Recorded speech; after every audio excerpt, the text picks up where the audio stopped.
Iki sapa ana pendhita kok? Nuwun sewu pasuryane kaya dudu wong.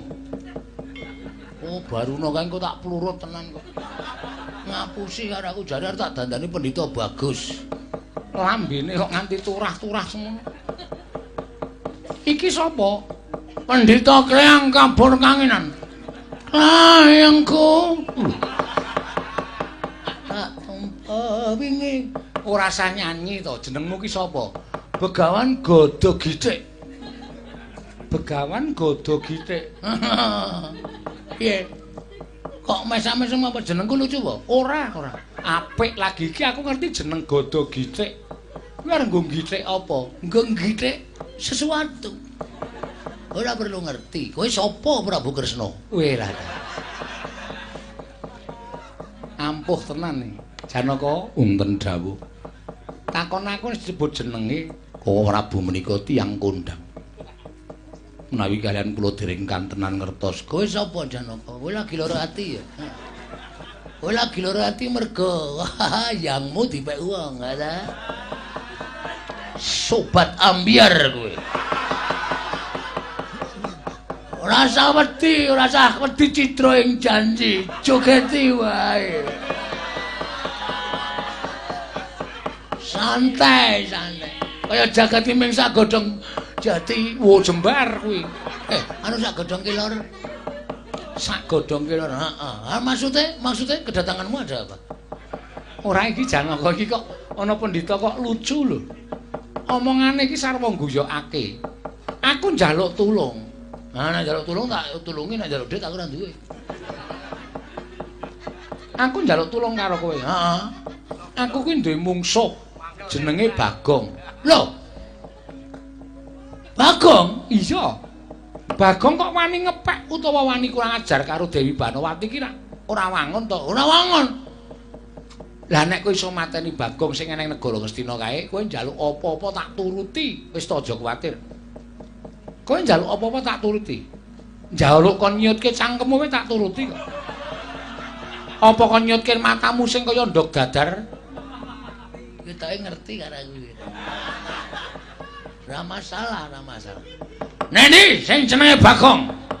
Eneng kono kae. Aku njaluk tulung, ora nulungi kowe. Aku nulungi Prabu Kresna. Ora sudi nulungi karo kowe. Buat apa?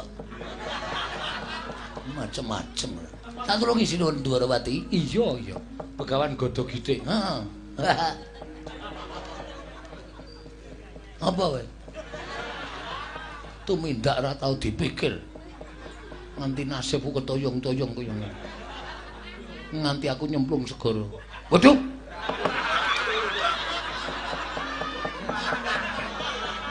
Koko Prabu. Piye? Kok pendhita niki wau bloko nyemplung segara, monggo sing kula oyak-oyak nyemplung segara menika Bagong. Lah wong kowe iki jenenge wong ora awas. Kowe kira wong ora awas to? Kae mau ki sapa rumangsamu? Dian. Mula karo ki lho kok sajake kaya sengit banget. Sengit wong kowe ki ya ora nganggo petungan kok. Ora lumput kok tok oyak. Saiki piye yo? Nek kanane kaya ngene piye? Sing dadi pendhita iki mau sapa? Terus sing nang Ngastina iki mau sapa? Lupute sapa? Aku tak takon karo kowe. Aduh, menawi mangke kula saged pinanggih kalian Begawan Godho Githik ingkang sejati. Kula badhe nyuwun pangapura. Lah nek ora njaluk ngapura kowe dosa kowe Janaka. Wes!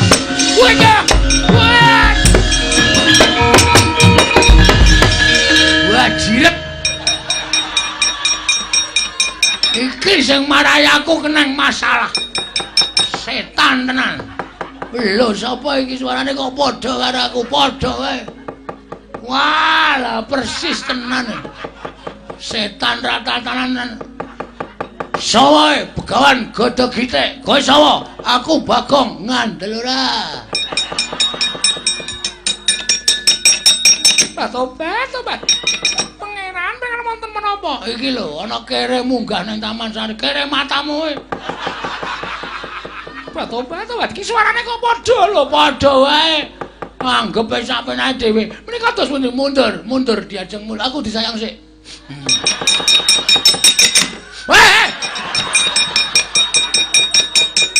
Kowe kok melu nyayang aku. Aku pengen. Wah, sena. Areng apa? Kowe ora gelem baleke Dewi Banowati karo ing kawogan mungsuhe bekahan godhog iki gulung keti kowe. Wah!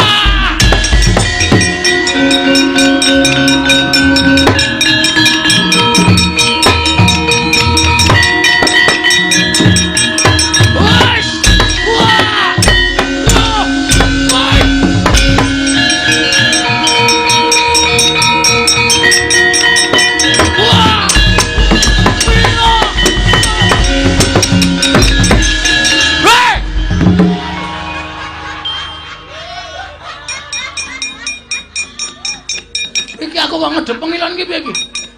Lho aku kok ngedep kaca ki piye iki? Padha e. Kok gak ngedep kaca iki?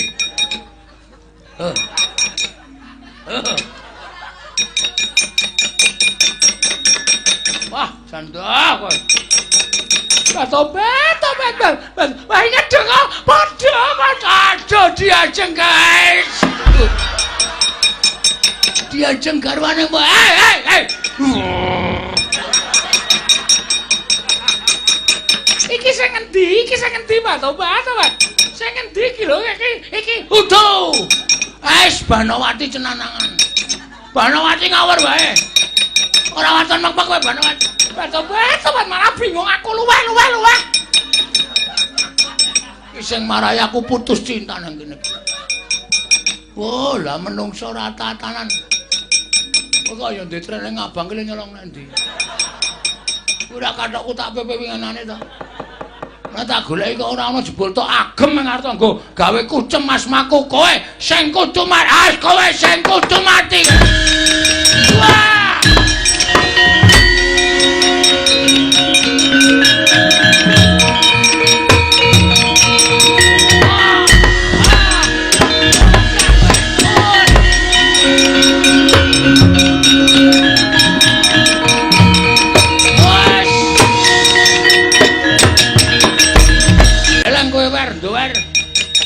Nduwer cangkemmu ya nduwer kok kowe wis nduwer. Mangkel aku ora. Areng apa kowe? Tak idak kowe. Modar dening aku kowe ya arep modar tuthuk watu mapuru. Ora modar aja dundang Bagong. Aku ki Bagong. Wah, ora ngijoni. Banjur nekat ben kowe cerewet bae matek dening aku kowe.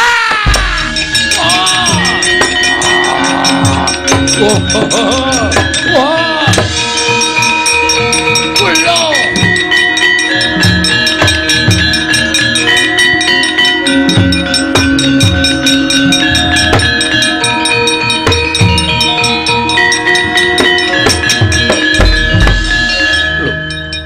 Iki kaya Jim Citrasena.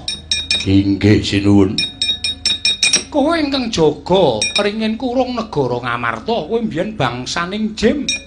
Kowe undhagi ingkang yasa negara Ngamarta kasinggihan. Tumuli kowe diwenehi pengayoman dening Kyai Prabu Puntadewa, kudu mapan ana kringin kurung negara Ngamarta lan jaga marang negara Ngamarta. Lah kok dadi kaya mengkene kahanane? Sejatosipun namung nampi dawuhing dewa kula kinen babar sawijining cariyos. Ing magepokan kalian Ki Lurah Bagong kula nyuwun pangapunten sewu-sewu kalapatan diagung pangaksam. Sapa iki? Komunisena. Sapa iki? Dalange kok udu. Menungso ora tak. Pancen panjal maning jajal. Aku waton garuk wae. Syukur kapusan kowe wingi ya mecal-mecal. Ora apa-apa. Hidup-hidup sedekah. Ayo Balya ning ringin kurung. Balya aja gawe memala. Inggih ngestaken dawuh Ki Lurah Bagong kula nyuwun pangapunten. Tak uyuhi sok ringine. Wis gawe masalah karo aku kowe. Ben pesing. Ampun apa? Mulyana. Inggih ngestaken dawuh.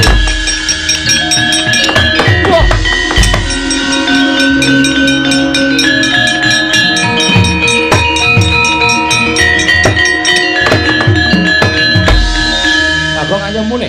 Nah, ayo mulih. Ora sane negara Ngastina. Iki Kyai Prabu Duryudana lagi nesu-nesune. Kok Prabu Baladewa lagi duka-dukane merga saka kowe nggone wani ngebang lan Dewi Banowati. Kula niku mboten ngebang, kula niku mboten napa-napa. Kamas. Ora wis. Wis ora biayane akeh kok Mas Kamas. Rekoso. Trimo ora wis. Pahit wis. Pahit. Ora ketok kaya mangkel. Mangkel aku. Rumasane. Wis ora aku Mas Kamas kok ndasmu atos. Ngene kok. Ae kowe iki garwane Prabu Duryudana. Bali kaya wingi-uni. Ora usah nyenyamah marang asmane iki ora Bagong. Marai kucem asmaku. Marai elek asmaku. Mulih. Muara mulo tak obong ndasmu. Lho. Iki Prameswari. Oh iya ndeng lali aku. Kondur.